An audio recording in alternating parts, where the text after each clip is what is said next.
We specialize in mead, which is a wine beverage fermented with a majority of the fermentable sugars coming from honey. So mead is the oldest known purposefully fermented alcoholic beverage by mankind, found in most ancient civilizations.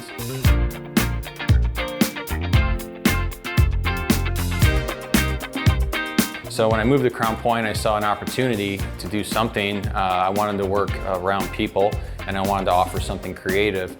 So initially, I always had a fascination with fermentation in general, making beer, wine, mead, cider at home.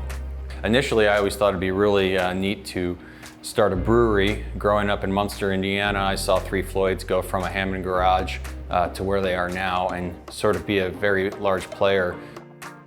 Being in this new town and seeing what was going on, there were already several breweries in this area, and we had a rich beer market, but I started to think, you know, I like to create things, and I like art and expression, and so with fermentables, you get a chance to express yourself in a culinary way, and a lot of what we do is education, because as I said earlier, we're really at a point where mead's been around for so long, but we're reintroducing it to a modern market.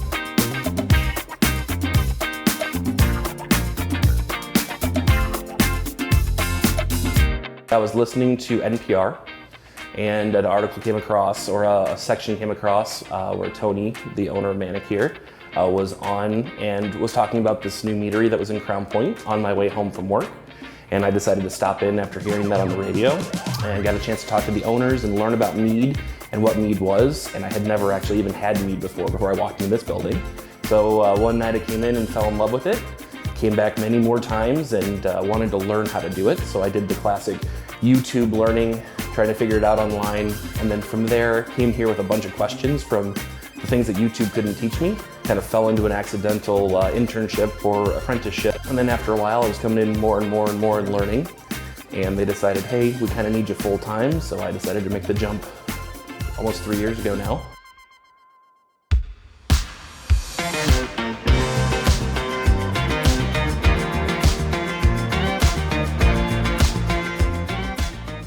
I like to see people with like BAM, which is the peanut butter and jelly mead. When they try that, that's always an interesting reaction of, oh my goodness, it tastes just like peanut butter and jelly. Or things like the traditionals that we do. So we have a coconut blossom traditional that is a coconut blossom honey from Hawaii. There is no coconut in it, it's just the honey from the coconut tree. And it creates an almost coconut flavor, but it creates a very interesting, almost Chardonnay-like sweeter flavor. And people who are wine drinkers taste that and they just can't believe that it's just honey.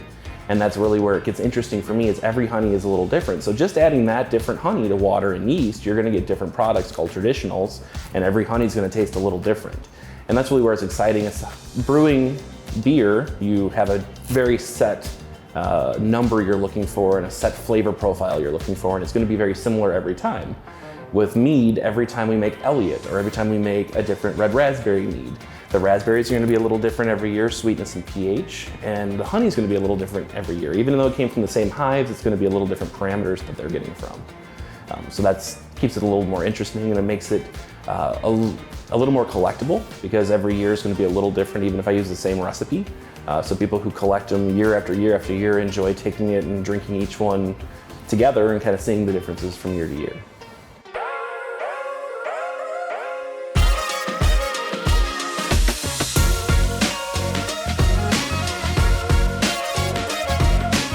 When people, they come in and they say, oh yeah, I've had mead before at a Renaissance fair, which, not knocking it, you know, it's still home brewing, which is how we started out.